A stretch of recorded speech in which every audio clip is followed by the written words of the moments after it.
வணக்கம். முதல்வர் ஸ்டாலின் அவர்களது மூத்த மருமகன் சபரீசன் அவர்களை தற்பொழுது கைது செய்து விசாரணைக்காக டெல்லி அழைத்து செல்வதற்கான ஏற்பாடுகளை செய்துள்ளனர். கிட்டத்தட்ட ராஜஸ்தானில் கைது செய்யப்பட்ட ஜாபர் சாதிக் அவர்கள் கொடுத்த வாக்குமூலத்தின் அடிப்படையில்தான் இந்த கைது நடவடிக்கை மேற்கொள்ளப்படும் என்ற தகவலும் நமக்கு கிடைக்கப்பெற்றிருக்கிறது.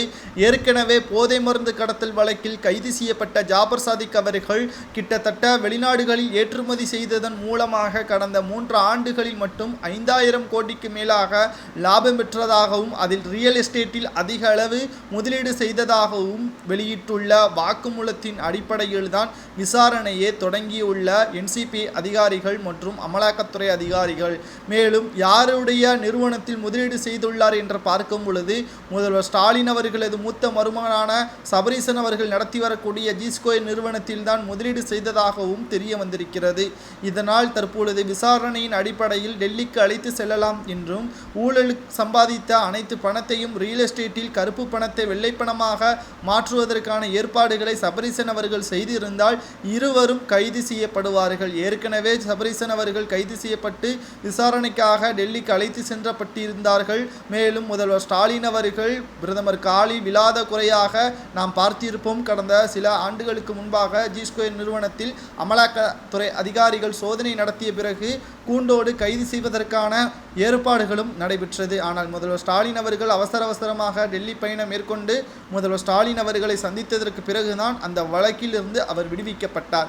ஆனால் தற்பொழுது சபரீசன் அவர்கள் கைது நடவடிக்கை மேற்கொள்வது என்று மிக உறுதியாக நாம் கூறலாம். ஏனென்றால் ஜாபர் சாதிக் அவர்கள் கொடுத்த வாக்குமூலமும் நிறுவனத்தில் பல பங்குகளை அவர் பெற்றிருப்பதும் தெரிய வந்திருக்கிறது. இதனால் கூண்டோடு கைது செய்வது உறுதிதான். விசாரணையின் முடிவில் இது தெரிய வரும் என்று தற்பொழுது முதல் தகவலாக அமலாக்கத்துறை அதிகாரிகள் வெளியிட்டிருக்கிறார்கள். இன்று மாலை சென்னைக்கு வர உள்ள அமலாக்கத்துறை அதிகாரிகள் சபரீசன் அவர்களை தூக்குவதற்கான அனைத்து ஏற்பாடுகளையும் செய்து முடித்துவிட்டார்கள்.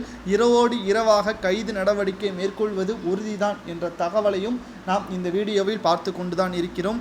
கிட்டத்தட்ட ஸ்டாலின் அவர்கள் என்னதான் முயற்சி செய்தாலும் கைது நடவடிக்கையிலிருந்து எந்த ஒரு பின்வாங்கலும் நடைபெறாது.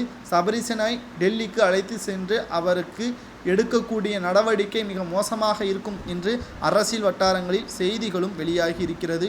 ஒருவேளை இவருக்கு தண்டனை கொடுக்க வேண்டும் என்றால் என்ன தண்டனை கொடுக்கலாம் என்பதை மட்டும் மறக்காம கமெண்ட் வாயிலாக கூறுங்கள்.